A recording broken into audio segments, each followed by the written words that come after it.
Hey everyone, this is Tim from Your Six Studios. Today in this video I'm going to show you how to fix the stick drift on your Xbox One controller by taking it apart. Just follow these simple steps. So with my controller right now, the first thing I want to do is turn it around, take off this cover, and you're going to notice there's going to be one screw right here in the middle. And we're going to want to go ahead and remove that. So it's going to be under this little cover. And you're going to have to pierce this paper, and then we will gain access to the inside. So to do this screw, you're going to want a T8 security screwdriver, and I ended up buying this kit off of Amazon for like 10 or 15 bucks. It's just TechMan, a great tools for your life and work.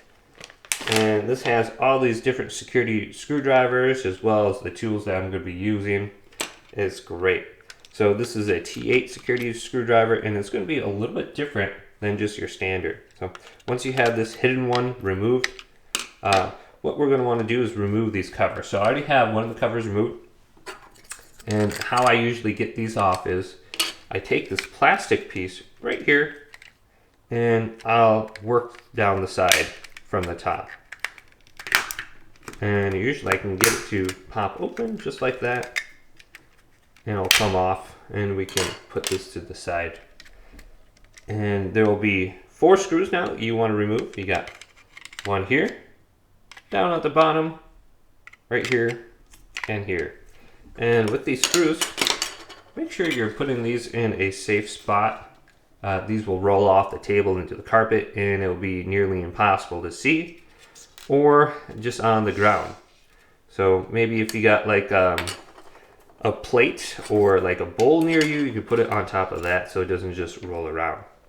Now that we have all these screws off, this front cover will probably fall off on you when you do that, so just make sure you're holding it with your hands, otherwise it's just going to come off just like that.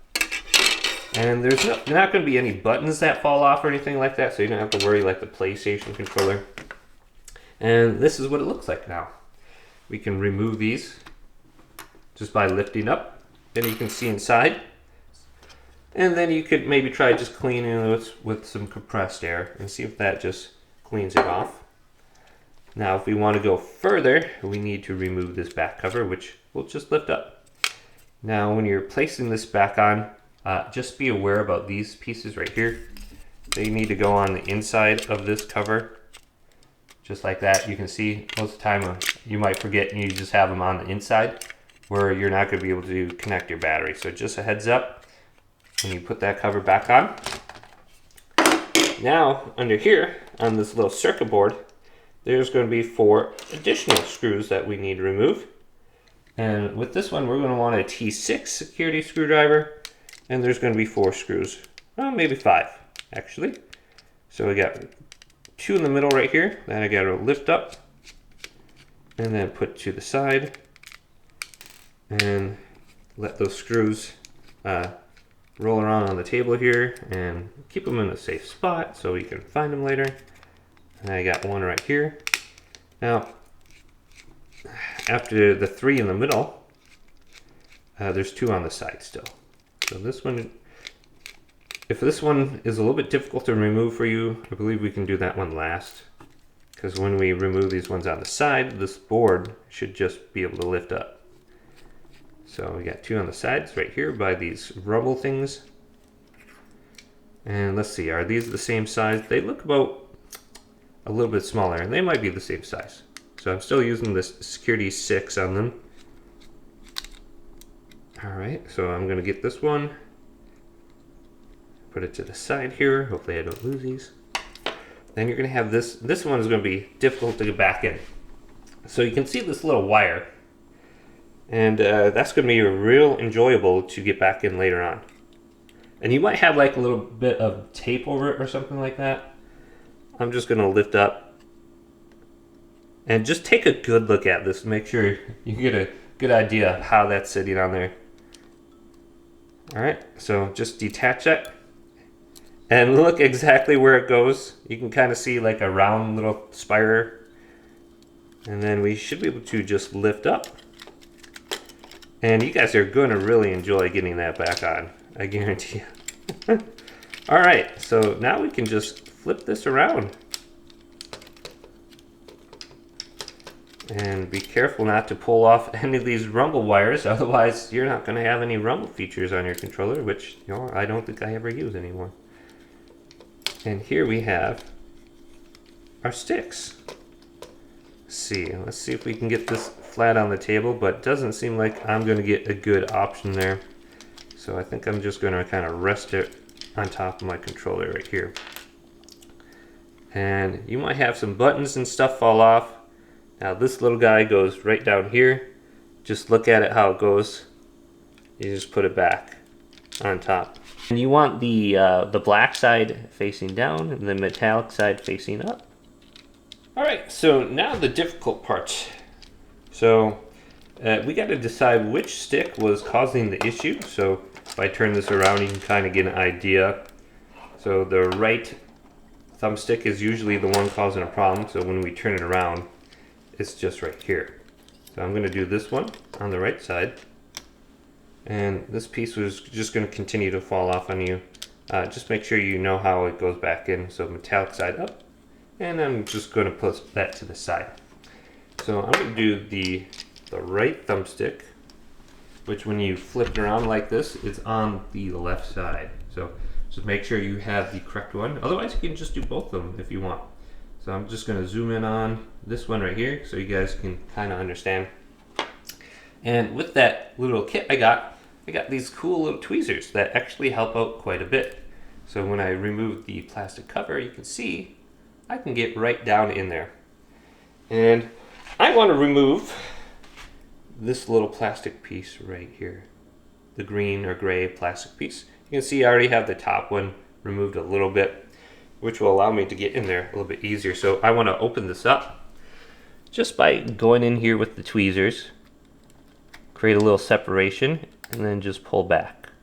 And don't pull back too far because this will bend. So look how this little black piece is sitting in here too. That's exactly how you want to place it back in. So just be careful. I guess you got the video to look at too if you make any mistake. So now we can just try to peel this out of here. And I'm just going to lift up. And then I have it between my thumbs. So this is the way it's going to go back in. Just like this. You can see it's kind of like a rectangle, so when it's vertical. Now, we want to clean this. So you can see the inside of there. It actually looks pretty clean. You don't see any kind of like marks or anything on that little ring right there. That's good indication. Now usually I just take some rubbing alcohol and a cotton swab or something like that. Just some rubbing alcohol I picked up from the store. Do not use nail polish remover. It's probably going to look the same.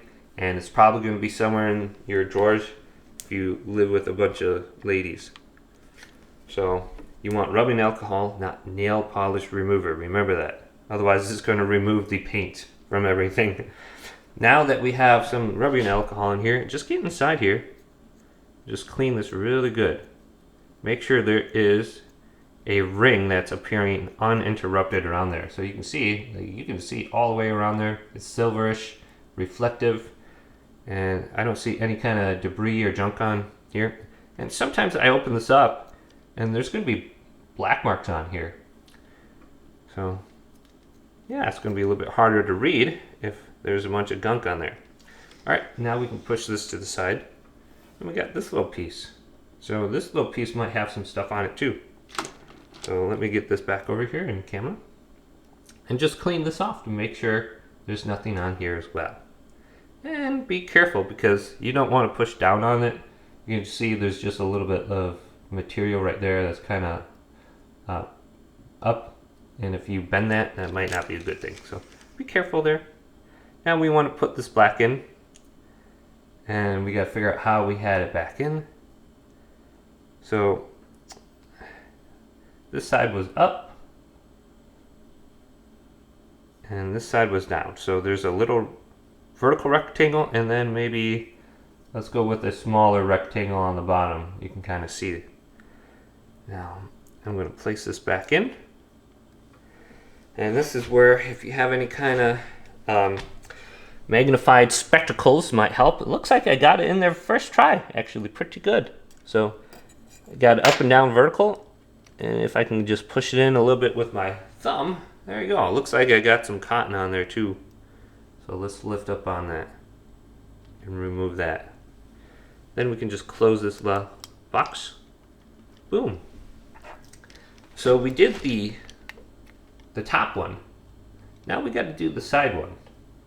So just open that up, clean it the same way, and then we just test this out. And I would even probably spray some compressed air in there too, just to remove anything from the inside. Now with your compressed air, make sure you read the directions. It says do not shake. Do not shake twice. So you probably don't want to shake this. And also make sure when you're spraying this, it's level. It's not like upside down or anything like that. Otherwise you're going to get condensation and moisture on top of this, and you don't want that. Now I'm just going to show you kind of how to get this back together, where that little wire goes, because that's going to be a little bit difficult for you guys. So once I get that wire back on, that'll probably be good. So we can just flip this around now and get this back in. Just like this.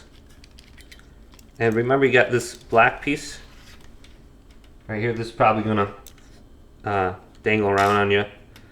Just make sure the audio jack end is facing down, just like this. And then get this wire on top.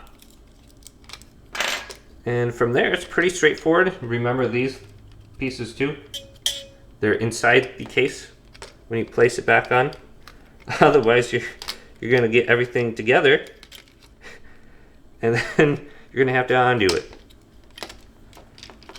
All right, and then you can kind of see inside. You got to connect that circuit board on the bottom, and you'll feel it squeeze in there. And that's looking good. Now let's get this little wire back on here, on top, and enjoy the rest of it here. So let's zoom back in. If you got little hands, this will help a lot. If you don't, it's okay. So you can see where we're gonna try to get this back in on. I think this as far as I can go in. So this little area right here, that little circle with the dot in the middle, that's where you want to put this cable on there. And let's see if I can get it my first try. And good luck.